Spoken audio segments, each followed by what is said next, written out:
Halo Sobat Komsos, kembali bersama saya Jose Marwoto dalam program Hoki Komsos terkini. Nah, tahukah Anda bahwa ternyata dalam gereja Katolik itu selain ada kaum berjubah gitu ya, atau kelompok-kelompok para biarawan-biarawati yang mendedikasikan hidupnya, mengabdikan hidupnya untuk gereja dengan berselibat, juga banyak sekali kaum awam yang terlibat di dalam pelayanan gereja untuk mengembangkan gereja menjadi lebih berakar dan juga membumi di Indonesia ini. Dan ternyata di KWI, di Konferensi Wali Gereja Indonesia, itu ada satu komisi yang bernama Komisi Kerasulan Awam. Nah, saya akan ngobrol dengan salah satu sekretaris eksekutif dari Komisi Kerasulan Awam ini, ada Romo Hans Jeharut, yang sudah hadir dalam podcast kita edisi kali ini. Tapi ini dalam konteks apa ya kira-kira Sobat Komsos ya? Ini adalah dalam konteks di mana KWI akan merayakan 100 tahun usianya ya. 1 abad, wow luar biasa ya. Jadi pertanyaan pentingnya adalah sejauh mana sebenarnya kerasulan awam ini sudah membuktikan diri atau sudah berkontribusi secara bersama-sama dengan para uskup, dengan gereja dan sebagainya ya, untuk mengembangkan pelayanan-pelayanan gereja. Saya langsung sapa ada Romo Hans yang sudah hadir di sini. Romo Hans, apa kabar Romo? Kabar baik, maksudnya sehat Romo ya? Sehat. Saya suka dengan jaketnya Romo. Nyimbangin harusnya jasnya tadi ini. pakai yang gini ya saya. Tapi ini khas mana Romo kalau boleh Ini tahu khas ceritanya? Timor ini. Timor ya? Timor. Oh, dan dijahit oleh ibu-ibu di sana? Di Tenun. Oh, di Tenun ya, di Tenun ya. Wow, luar biasa ya. Keren pokoknya kalau berkaitan dengan etnik ya.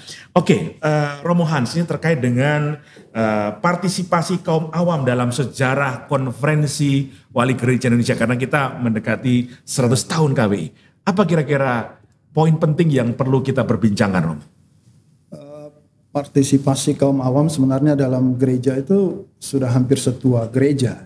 Setua gereja. Jadi sejak gereja ada sudah ada kaum awam. Sudah ada kaum awam. Karena institusi yang namanya imam religius itu kan baru berkembang kemudian. Tapi orang-orang dibaptis awam justru. Orang-orang dibaptis itu kan awam. Para rasul itu ya awam. Makanya kemudian ketika kita bicara kerasulan awam itu bukan sesuatu yang baru. Deklarasi dari Konsili Vatikan kedua tentang awam, Apostolicam Actuositatem, itu menegaskan kembali bahwa hakikat panggilan Kristen itu panggilan untuk merasul. Jadi ya ini lebih perumusan. Tapi kalau bicara dalam konteks Indonesia, peran awam itu secara yang lebih tertata itu mungkin bisa dipakai momennya itu 1923. Jadi bahkan 1 tahun sebelum para uskup berkonferensi. Sudah ada. Itu 6 Agustus 1923 itu berdiri Pakempalan Politik Katolik Jawi. Oh. Itu Pakempalan Politik. Pakempalan Politik Katolik Jawi. Oh, Katolik Jawi. Okay. Yang kemudian akan jadi cikal bakal Partai Katolik di kemudian hari. Partai Katolik ya. Nah ini tentu kesadarannya konteksnya Indonesia yang masih terjajah, lalu kesadaran nasionalisme yang baru mulai benih-benihnya. Karena Sumpah Pemuda itu baru 5 tahun kemudian setelah itu. Nah ini menunjukkan bahwa awam Katolik kita pada saat itu sudah menunjukkan mereka bagian dari gereja. Mereka menyebut dirinya Pakempalan Politik Katolik. Pakai identitas Katolik. Ya. Dan mereka juga sadar akan kediriannya yang tentu waktu itu belum ada konsep Indonesia.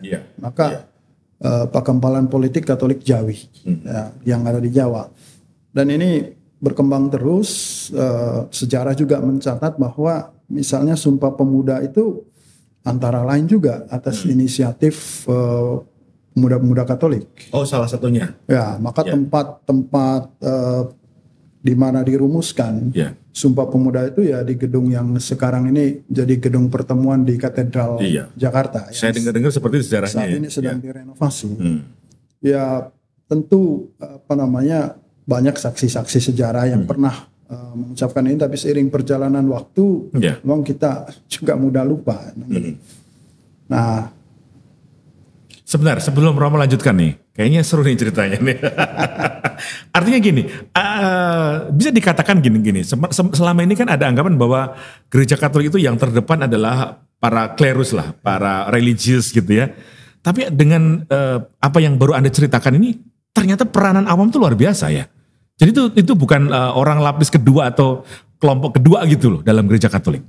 Ya tentu saja tidak ya. Karena lagi-lagi misalnya kalau kita melihat konstitusi dogmatis dari Konsili Vatikan Kedua, Lumen Gentium itu menyebut di bab khusus tentang awam. Bab 4 dan kelima itu tentang awam. Juga saya kira kesadarannya bahwa ini adalah komponen penting dalam gereja. Nah, lalu kita bicara pemaknaan gereja yang tidak lagi lebih melihat institusi, apalagi melihat bangunan fisik, tapi gereja sebagai umat Allah. Dan umat Allah itu semua dipanggil untuk ambil bagian. Ambil bagian dalam pewartaan kerajaan Allah. Karena apa? Karena sama-sama dibaptis. Lalu kemudian juga terutama misalnya untuk awam, krisma dan juga sakramen-sakramen yang lain itu menjadi dasar kenapa dia berpartisipasi dalam kerasulan. Lalu fenomena yang lain lagi bahwa fakta menunjukkan jumlah kaum non tertabis itu dari seluruh anggota gereja itu terbesar. Jauh lebih besar daripada yang tertabis. Maka kalau dibilang kekurangan imam ya sampai kapanpun akan kekurangan. Karena dari segi jumlah. Tapi nggak pernah kekurangan awam ya? Kekurangan awam ya. Jadi awam itu kelompok yang paling besar dalam gereja dan juga dipanggil dengan tugas yang sama untuk menghadirkan kerajaan Allah. Nah, deklarasi tentang kerasulan awam dari Konsili Vatikan Kedua kemudian menyebut beberapa bidang kerasulan awam itu yang tentu saja seluas segala kenyataan awam-awam bisa berpartisipasi dalam hidupnya. Oleh karena itu maka Konferensi Wali Gereja Indonesia membuat semacam komisi kerasulan awam. Ya, betul. Ini sebenarnya tugasnya apa? Ya, tugasnya sebenarnya sebagai komisi itu ya memastikan bahwa kerasulan awam itu lebih tertata secara sistematis. Mengorganisir gitu ya. Dan terutama karena panggilan kas awam itu adalah dalam bahasa konsili itu terlibat dalam tata dunia. Ini memang istilah yang tidak mudah dipahami, tapi sekali lagi untuk menunjukkan bahwa awam itu dipanggil untuk menguduskan dirinya dan bahkan dengan tugas yang sangat mulia dan pasti berat ya menguduskan dunia. Wow. Wah itu berat ya. Ternyata lebih berat ya. Lebih berat. Kalau menguduskan diri dengan menjauh dari dunia itu jauh lebih mudah. Tapi ini datang ke dunia untuk menguduskan dunia. Berarti harus kudus terlebih dahulu dong. Menguduskan diri dengan meninggalkan dunia pasti lebih mudah daripada masuk ke dunia dan menguduskan dunia. Jadi bagi Anda para awam harus semangat ya. Oke, menarik sekali Romo Hans. Kalau kita kontekskan dalam perjalanan dari Konferensi Wali Gereja Indonesia sendiri, yang pada tahun ini sudah menginjak di usia 100 tahun atau 1 abad Romo. Kalau kita mungkin dari sudut pandang refleksi dari Romo Hans sebagai sekretaris eksekutif dari kerasulan awam ini, seperti apa dinamika naik turun ya peran dari awam di Indonesia khususnya Romo? Kalau dalam konteks Indonesia peran kerasulan awam ini memang dinamikanya juga berkaitan dengan dinamika sosial politik yang berkembang. Misalnya dalam konteks ketika MAWI waktu itu membuat sekretariat untuk awam. MAWI ini Majelis Agung Wali Gereja Indonesia pada waktu itu ya, sebelum berubah ke KWI. Di tahun 1955 kalau saya tidak salah. Itu konteksnya kita baru 10 tahun merdeka, lalu orang-orang Katolik terafiliasi dalam partai Katolik, lah mereka terlibat dalam politik dengan segala konteks yang ada saat itu. Tapi yang lain lagi bahwa pasca Konsili Vatikan Kedua misalnya, ketika gereja juga memberi perhatian yang lebih terhadap partisipasi awam, Gereja Katolik Indonesia juga menangkap dinamika itu, dan itu sangat kelihatan dengan banyaknya organisasi-organisasi awam yang mungkin paling berkembang ya organisasi di internal gereja ya, hal-hal yang bersifat internal di kita. Tapi panggilan untuk membangun tata dunia tadi, untuk menguduskan dunia tadi itu menuntut awam untuk terlibat di luar. Nah ini memang dinamikanya menarik karena ada periode ketika memang kita masih sangat nyaman ya berada di dalam, atau juga masih sangat tergantung penuh pada para klerus, para uskup, para imam, sehingga peran awam menjadi sangat terbatas. Tapi seiring dengan perkembangan waktu juga secara jumlah, secara signifikan juga umat kita makin banyak, tapi lebih-lebih secara kualitas ya.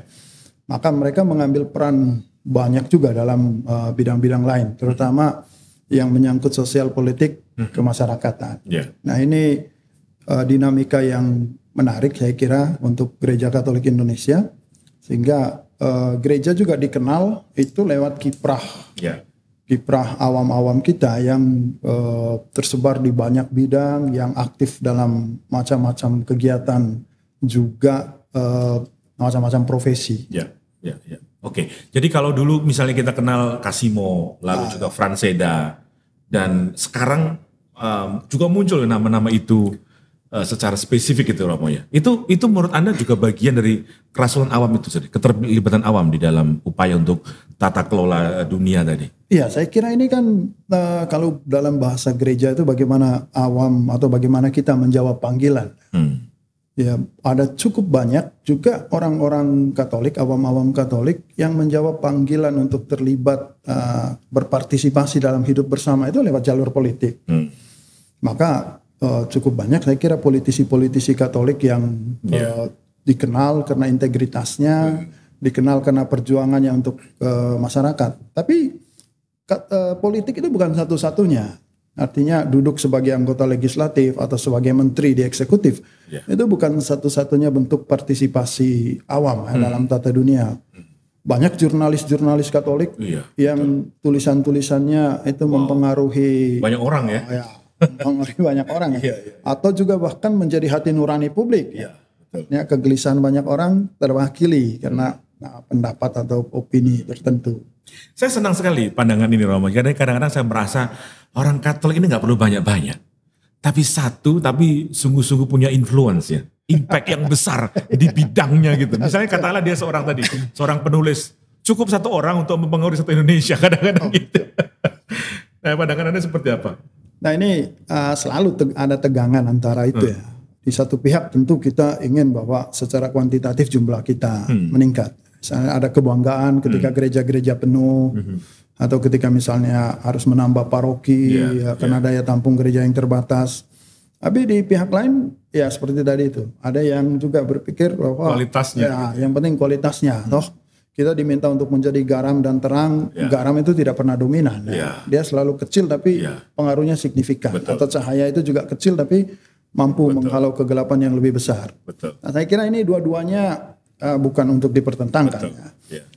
Kuantitatif di satu pihak itu juga penting, tapi juga kualitas tantangan tersendiri gitu ya. Karena tantangan kita ke depan ini saya kira besar ya, karena apa mau tantangan besar ini, saya penasaran dong. Ada bahaya misalnya itu juga ada kritik tapi juga autokritik yang sering diungkapkan dalam dalam dinamika kerasulan awam di Indonesia.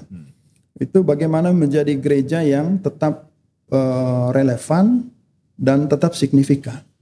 Relevan dan signifikan. Relevan dan signifikan itu sederhananya apa yang digumuli gereja itu juga relevan dengan apa yang sedang digumuli oleh orang-orang lain. Lalu kehadiran gereja itu juga punya arti, punya signifikansi. Gitu. Maka lawan ekstrimnya itu adalah ketika gereja itu mengalami apa yang disebut irrelevansi internal, insignifikansi eksternal. Ke dalam tidak relevan, keluar tidak membawa arti apa-apa. Jadi garam sudah tidak ada asinnya lagi. bahasa kita sucinya gitu kira-kira Mas Jose. Apa gunanya garam itu gitu kan. Lalu sudah tidak asin lagi. Oke, tidak asing lagi. Oke, saya tertarik. Karena di 100 tahun KW ini kan kita, khususnya tahun 2024, kalau saya lihat populasi Indonesia itu kan hampir 50% adalah anak-anak muda. Ya. Generasi milenial, generasi Z, dan ya sekitar itu kan. Cukup besar sekali. Romo melihat nggak ada satu challenge yang sangat besar sekali ketika mau mencoba mengorganisir kelompok-kelompok muda ini sebagai bagian dari kerasulan awam? Seperti apa? Saya kira sebenarnya mungkin terdengar seperti jargon ya, tapi hal yang hakiki dari kita itu ya seperti yang juga digambarkan dalam tema KWI kali ini 100 tahun KWI ya. Bagaimana berjalan bersama membangun gereja dan bangsa. Yeah. Bagaimana membangun gereja sinodal secara internal tapi juga eksternal. Yeah. Nah di internal ya saya kira potensi-potensi yang ada itu banyak. Potensi kuantitatif tadi ya 56% kelompok muda itu. Lalu potensi kualitatif ada begitu banyak orang yang juga punya sumber daya yang juga bisa dikembangkan. Nah menurut saya ini tantangannya tapi juga sekaligus refleksi bersama. Sekarang tidak zamannya lagi gereja itu jalan sendiri-sendiri. Tidak zamannya lagi ada one man show seperti itu. Berjalan bersama itu bukan hanya dalam jargon tapi juga dalam tindak nyata, mulai dari komunitas-komunitas yang paling kecil ya di lingkungan, di paroki, keuskupan, juga KWI secara umum. Nah sebagai bangsa tentu saja kita juga sepakat akan menjadi 100 tahun Indonesia di 2045 itu akan menjadi generasi emas salah satunya karena memanfaatkan bonus demografi yang sekarang ini ada. Tapi tantangannya juga di situ. Karena kalau bonus demografi ini termasuk tentu saja bonus demografi di dalam gereja juga tidak dimanfaatkan dengan baik, ya generasi emas ini bisa jadi generasi cemas. Paling buruknya generasi lemas. Emas dari cemas jadi lemas gitu kan ya. Lama-lama kita gemas juga gitu ya. Ya. Romo ini Anda sebagai sekretaris eksekutif dari Kerasulan Awam, Komisi Kerasulan Awam. Anda kalau kita leveling gitu ya, Anda puas nggak sih dengan partisipasi awam dalam gereja Katolik saat ini di Indonesia? Di beberapa aspek ya tentu saja puas ya. Aspek sekarang ini kalau kita bicara tentang gereja mandiri itu antara lain karena kemandirian awam secara finansial, lalu juga sumber daya yang mulai cukup gitu ya. Tapi di hal yang lain juga tetap merasa saya pikir kita tidak boleh merasa puas ya, jangan merasa bahwa kita sudah cukup gitu ya. Sudah cukup. Jadi kalau misalnya ajakan untuk tebarkan jalamu lebih dalam, itu juga saya kira ajakan yang tetap relevan untuk kita, untuk tetap berusaha untuk melampaui apa yang sudah ada. Misalnya yang masih harus diperhatikan, terutama juga menjadi bidangnya Komisi Kerasulan Awam, itu keterlibatan dalam bidang sosial politik kemasyarakatan. Artinya tidak melulu hanya soal berapa banyak orang Katolik menjadi anggota DPRD atau menteri gitu ya. Menteri tidak. Tapi seberapa banyak atau seberapa kuat pengaruh orang-orang Katolik lewat pemikiran, lewat aktivitasnya itu mempengaruhi kesejahteraan bersama. Nah ini ya orang sering bilang minimal orang Katolik itu jangan jadi bagian dari masalah. Harus jadi bagian dari solusi. Ya. Ini saya kira tantangan terbesarnya masih ke sana. Lalu Komisi Kerasulan Awam juga beberapa waktu ini berusaha untuk menggaungkan apa yang disebut membangun ekosistem kerasulan awam. Wah, ini menarik nih istilahnya. Ya mungkin istilahnya terdengar keren, tapi prinsipnya sederhana bahwa orang tidak mungkin berdiri sendiri. Kita ini juga bisa bertumbuh begitu kalau ekosistem kita mendukung. Maka ekosistem ini harus dibangun. Nah, di konteks kerasulan awam kita itu tersebar di macam-macam. Ada yang pengusaha, ada yang akademisi, ada yang profesional dengan macam-macam bidang.